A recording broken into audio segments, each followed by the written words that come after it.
Hey everyone, and welcome back to the show. Today, Nia and I are diving deep into something I think we all grapple with: how to really stay around positive energy and just, protect that peace of mind. Absolutely, Jasper. It's such a crucial topic, especially in today's fast-paced, often overwhelming world. It feels like negative energy can just seep in from everywhere if you're not careful, right? From social media to the news, even just daily interactions. Totally. And it's not always this huge, dramatic negativity. Sometimes it's subtle, like that friend who always complains, or even just the atmosphere in a certain place. It's like you walk in feeling fine, and 10 minutes later, you're drained. Yeah, exactly. You nailed it. It's like an energy vampire, isn't it? You might not even realize it's happening until you feel that sense of fatigue or irritability bubbling up. For me, it often shows up as a tight knot in my stomach or just a general sense of unease. For sure. So, let's talk about that. How do you even begin to identify what's negative energy for you? Because what's negative for one person might just be neutral for another, right? That's a great point. It's very personal. For me, the biggest tell is how I feel after an interaction or after consuming certain content. Do I feel uplifted, inspired, or at least calm? Or do I feel heavy, anxious, or agitated? My body is usually pretty good at telling me. That's so true. Your body is like your internal compass. I think for me, it's often about the conversations themselves. If I'm constantly in a conversation that's focused on gossip, complaining, or just tearing things down, I notice my own mood starting to mirror that, and it's a huge red flag. Oh, absolutely. Gossip is a huge one. It's so easy to get sucked into, but it just leaves you feeling dirty afterward, doesn't it?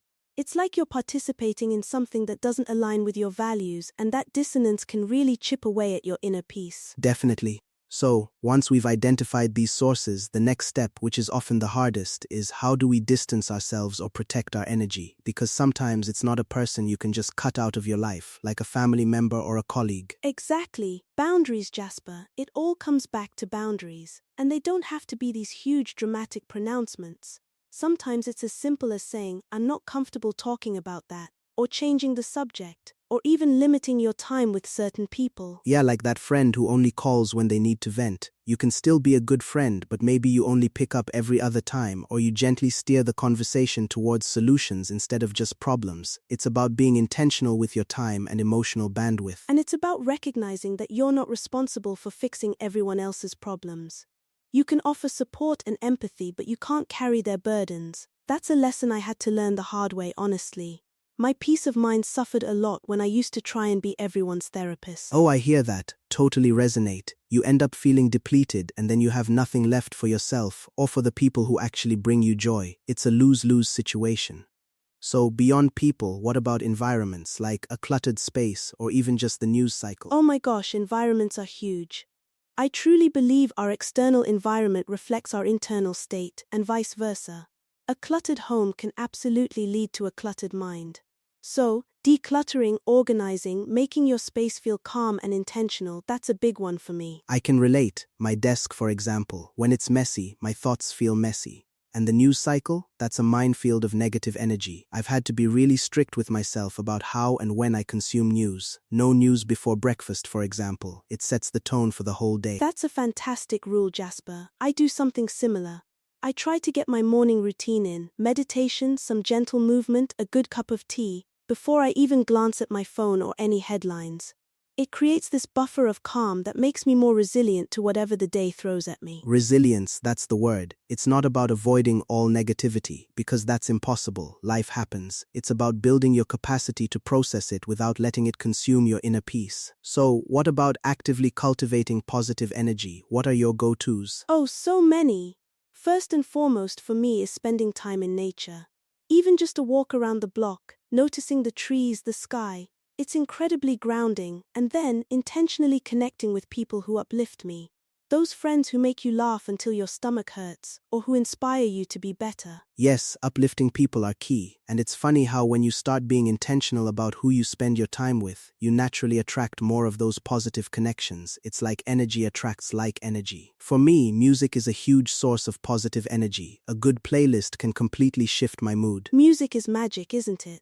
And what about gratitude? I know it sounds cliché, but a daily gratitude practice, even just listing 3 things you're thankful for, can genuinely rewire your brain to focus on the good. It's a powerful shift in perspective. It truly is. I used to think gratitude journals were a bit much, but when I actually committed to it, it was transformative. It makes you realize how much good is already present in your life, even amidst challenges, and that realization, that abundance, is inherently positive. Exactly, it changes your whole outlook. And speaking of challenges, how do you handle your own internal negative talk, Jasper? Because sometimes the biggest source of negativity isn't external, it's what's going on in our own heads. Oh, that's the toughest one, isn't it? My inner critic can be a real jerk sometimes. What I've found helps is to actually give that voice a name, almost like separating it from me. So when it starts up, I can say, oh, there's Kevin again, just trying to make me doubt myself. It creates a bit of distance. That's brilliant, Jasper. I love that. Giving it a separate identity makes it less potent, less you. For me, it's about acknowledging the thought without judgment. Just saying, okay, I'm having a thought that I'm not good enough, instead of getting caught up in believing it. Yeah, exactly. Mindfulness, right? Just observing it without getting tangled, and then gently redirecting, like, okay, Kevin, I hear you, but actually I did X, Y, and Z well today, or just focusing on my breath to anchor myself back in the present. Breathing is such an underrated superpower for peace of mind. A few deep breaths can just reset everything.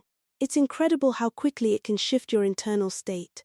And it's always available, no matter where you are or what's going on. So true, it's like a mini meditation you can do anywhere. So, if we were to sum it all up, what's one piece of advice you'd give someone trying to cultivate more positive energy and peace of mind? I'd say be fiercely protective of your energy. Think of it like your most precious resource because it truly is.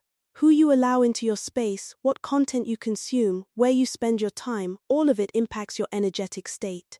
Choose wisely and don't be afraid to say no. That's fantastic advice, Nia. Fiercely protective. I love that. For me, it would be to start small. You don't have to overhaul your entire life overnight. Pick one thing, maybe one negative interaction you can limit, or one positive habit you can start, and build from there. Small steps lead to big shifts. Absolutely, it's a journey, not a destination.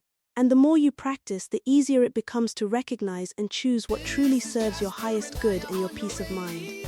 It's about creating a life that feels good, from the inside out. Couldn't agree more. What a great conversation, Nia. Thanks for sharing your insights. Always a pleasure, Jasper, and thank you all for tuning in and for being a part of this positive energy exchange. Until next time, stay mindful and radiate that peace.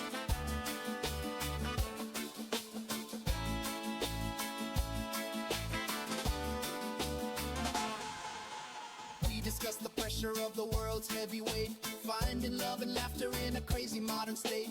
Jasper brings the logic and Naya brings the soul. Together we are trying just to make ourselves whole.